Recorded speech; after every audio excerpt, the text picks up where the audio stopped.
Out of the Dust, Karen Hess. Beginning August 1920. As summer wheat came ripe, so did I, born at home on the kitchen floor.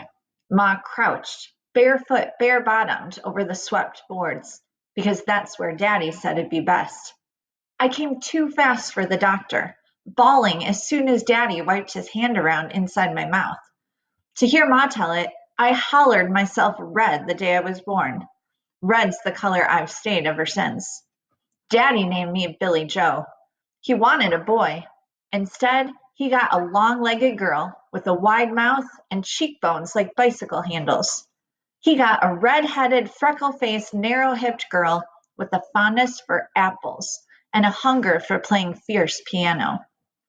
From the earliest I can remember, I've been restless in this little panhandle shack we call home, always getting in Ma's way with my pointy elbows, my fidgety legs. By the summer I turned 9, Daddy had given up about having a boy. He tried making me do. I look just like him. I can handle myself almost everywhere he puts me. On the tractor, though I don't like that much. Ma tried having other babies. It never seemed to go right, except with me. But this morning, Ma let on as how she's expecting again. Other than the 3 of us, there's not much family to speak of.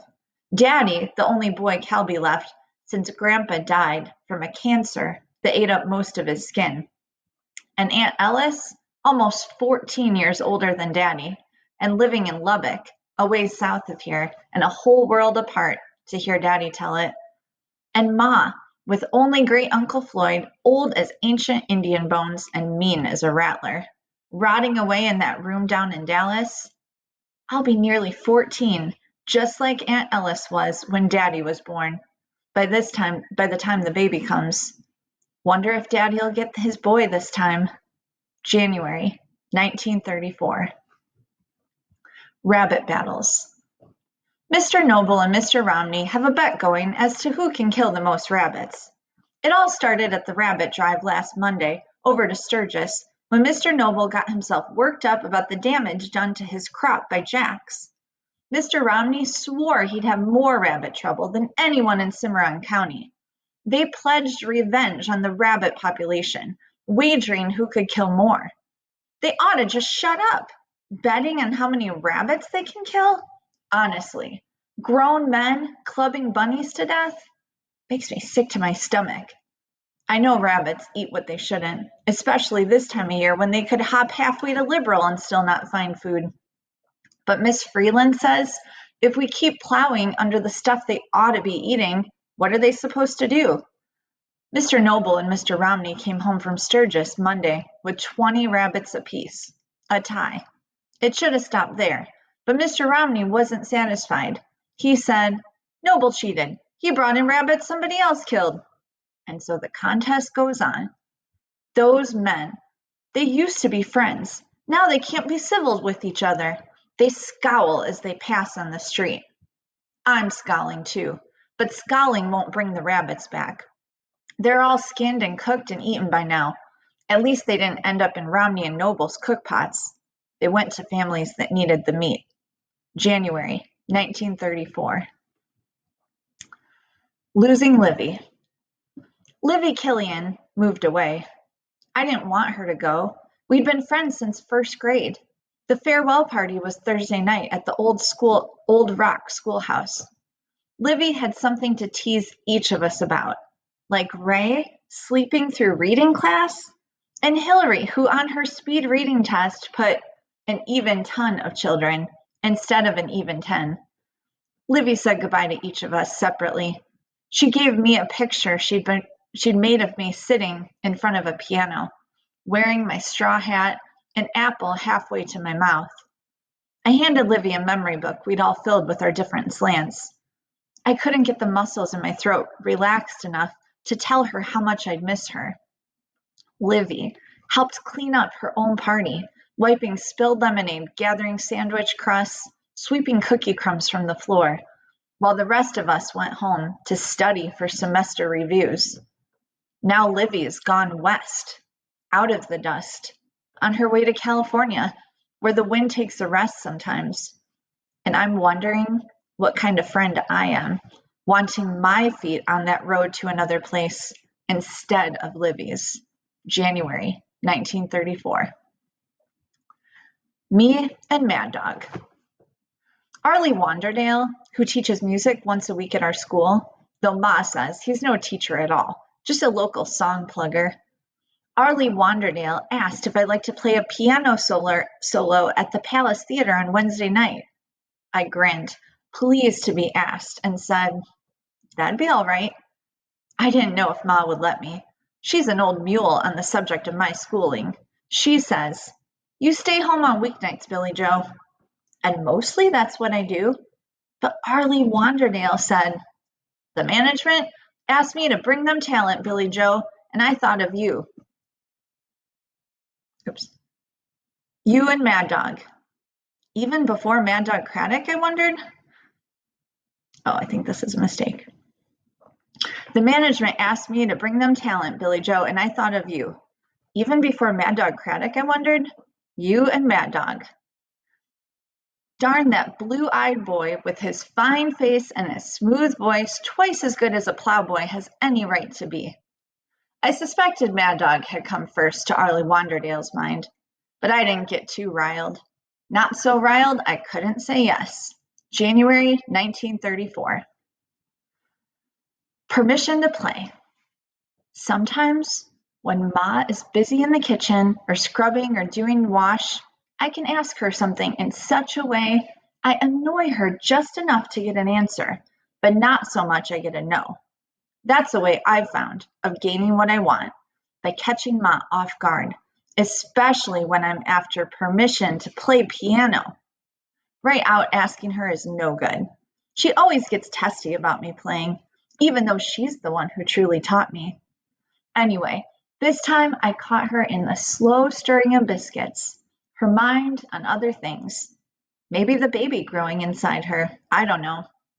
But anyhow, she was distracted enough. I was determined enough. This time I got just what I wanted, permission to play at the Palace. January 1934. On stage. When I point my fingers at the keys, the music springs straight out of me, right hand playing notes as sharp as tongues, telling stories while the smooth, buttery rhythms back me up on the left. Folks sway in the palace aisles, grinning and stomping, out of breath, and the rest eyes shining, fingers snapping, feet tapping. It's the best I've ever felt. Playing hot piano, sizzling with Mad Dog, swinging with the Black Mesa Boys, or on my own. Crazy I've ever felt. Crazy, pestering the keys. That is heaven. Playing piano can be. January 1934. Birthday for FDR. I played so well on Wednesday night, Arlie put his arm across my shoulder and asked me to come and perform at the president's birthday ball. Ma can't say no to this one. It's for President Roosevelt. Not that Mr. Roosevelt will actually be there, but the money collected at the ball, along with the balls all across the country, will go in the president's name to the Warm Springs Foundation, where Mr. Roosevelt stayed once when he was sick. Someday I plan to play for President Franklin Delano Roosevelt himself. Maybe I'll go all the way to White House in Washington, D.C. In the meantime, it's pretty nice. Arlie asking me to play twice for Joyce City, January 1934. Not too much to ask. We haven't had a good crop in 3 years, not since the bounty of 31, and we're all whittled down to the bone these days, even Ma, with her new round belly. But still, when the committee came asking, Ma donated 3 jars of applesauce and some cured pork and a feed sack nightie she'd sewn for our coming baby. February 1934. Mr. Hardley's money handling. It was Daddy's birthday, and Ma decided to bake him a cake. There wasn't much money enough for anything like a real present. Ma sent me to fetch the extras, with 50 cents she'd been hiding away. Don't go to Joyce City, Billy, she said. You can get what we need down Hardley store. I slipped the coins into my sweater pocket, the pocket without the hole, thinking about how many sheets of new music 50 cents would buy. Mr. Hardley glared when the Wonder Bread door banged shut behind me. He squinted as I creaked across the wooden floor. Mr. Hardley was in the habit of charging too much for his stale food, and he made bad change when he thought he could get away with it. I squinted back at him as I gave him Ma's order. Mr. Hardley has been worse than normal since his attic filled with dust and collapsed under the weight. He hired folks for the repairs and argued over every nail and every little minute. The whole place took shoveling for days before he could open again, and some stock was so bad it had to be thrown away. The stove clinked in the corner as Mr. Hardley filled Ma's order. I could smell apples, ground coffee, and peppermint. I sorted through the patterns on the feed bags, sneezed dust, blew my nose. When Mr. Hardley finished sacking my things, I paid the bill, and tucking the list in my pocket, along with change, hurried home, so Ma could bake the cake before Daddy came in. But after Ma emptied the sack, sitting each packet on the oilcloth, she counted her change. And I remembered with a sinking feeling that I hadn't kept an eye on Mr. Hardley's money handling. And Mr. Hardley had cheated again. Only this time, he cheated himself, giving us 4 cents extra. So while Ma mixed a cake, I walked back to Mr. Hardley's store, back through the dust, back through the Wonder Bread door, and thinking about the secondhand music in a moldy box at the shop in Joyce City, music I could have for 2 cents a sheet, I placed Mr. Hardley's overpayment on the counter and turned to head back home.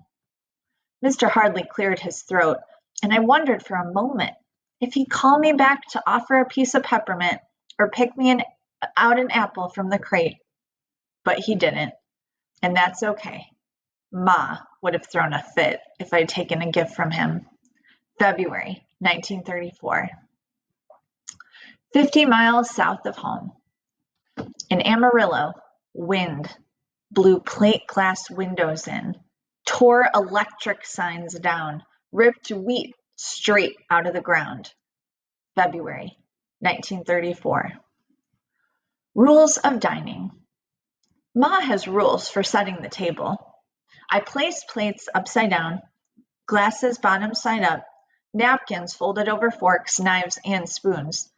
When dinner is ready, we sit together, and Ma says, "Now." We shake out our napkins, spread them on our laps, and flip over our glasses and plates, exposing neat circles, round comments on what life would be without dust. Daddy says, "The potatoes are peppered plenty tonight, Polly," and "Chocolate milk for dinner, aren't we in Clover?" When really, all our pepper and chocolate, it's nothing but dust. I heard word from Livy Killian. The Killians can't find work, can't get food. Livy's brother, Reuben, 15 last summer, took off, thinking to make it on his own. I hope he's okay. With the baby growing inside Ma, it scares me thinking. Where would we be without somewhere to live, without some work to do, without something to eat? At least we've got milk, even if we have to chew it. February 1934. Breaking drought. After 70 days of wind and sun, of wind and clouds, of wind and sand, after 70 days of wind and dust, a little rain came. February 1934. Dazzled. In the kitchen, she is Ma. In the barn and the field, she is my daddy's wife. But in the parlor, Ma is something different. She isn't much to look at. So long and skinny, her teeth poor, her dark hair always needing a wash. From the time I was 4, I remember being dazzled by her whenever she played the piano. Daddy bought it, an old Kramer, his wedding gift to her. She came to this house and found gaps in the walls, a rusty bed, no running water, and that piano gleaming in the corner. Daddy gets soft eyes, standing behind her while she plays. I want someone to look that way at me. On my 5th birthday, Ma sat me down beside her and started me to reading music, starting me to playing. I'm not half so good as Ma. She can pull Daddy into the parlor, even after the last milking. When he's so beat, he barely knows his own name. All he wants is a mattress under his bones. You've got to be something to get his notice that time of day. But Ma can. I'm not half so good with my crazy playing as she is with her fine tunes and her fancy fingerwork. But I'm good enough for Arlie, I guess. March 1934. Debts. Daddy is thinking of taking a loan from Mr. Roosevelt and his men to get some new wheat planted, where the winter crop has spindled out and died. Mr. Roosevelt promises Daddy won't have to pay a dime till the crop comes in. Daddy says, I can turn the fields over, start again. It's sure to rain soon. Wheat's sure to grow. Ma says, but if it doesn't? Daddy takes off his hat, roughs up his hair, puts the hat back on. Course it'll rain, he says. Ma says, Bay, it hasn't rained enough to grow wheat in 3 years. Daddy looked like a fight brewing. He takes that red face of his out to the barn to keep from feuding with my pregnant Ma. I ask Ma how, after all this time, Daddy still believes in rain. Well, it rains enough, Ma says, now and again, to keep a person hoping. But even if it didn't, your daddy would have to believe. It's coming on spring, and he's a farmer. March 1934. State tests. When I got home, I told Ma our school scored higher than the whole state on achievement tests, and I scored top of 8th grade. Ma nodded. I knew you could. That's all she said.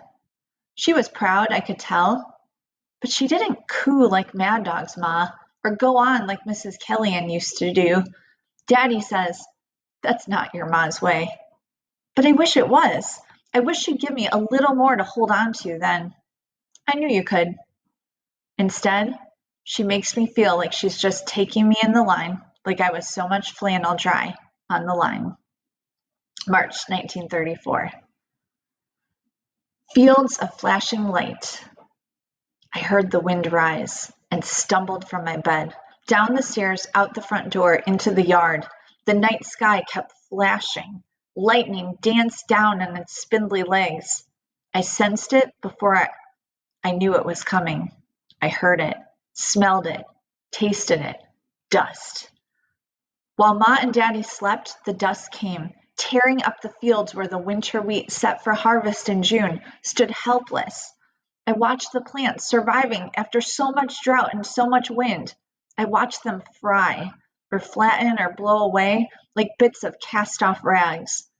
It wasn't until the dust turned toward the house, like a fired locomotive, and I fled, barefoot and breathless, back inside. It wasn't until the dust hissed against the windows, until it ratcheted the roof, that Daddy woke. He ran into the storm, his overalls half hooked over his union suit. Daddy, I called, you can't stop dust. Ma told me to cover the beds, push the scatter rugs against the doors, dampen the rags around the windows, wiping dust out of everything. She made coffee and biscuits, waiting for Daddy to come in. Sometime after 4, rubbing low on her back, Ma sank into a chair at the kitchen table and covered her face. Daddy didn't come back for hours. Not until the temperature dropped so low, it brought snow. Ma and I sighed, grateful, staring out at the dirty flakes. But our relief didn't last. The wind snatched that snow right off the fields, leaving behind a sea of dust, waves and waves and waves of dust rippling across our yard. Daddy came in. He sat across from Ma and blew his nose. Mud streamed out. He coughed and spit out mud. If he had cried, his tears would have been mud too. But he didn't cry, and neither did Ma. March 1934.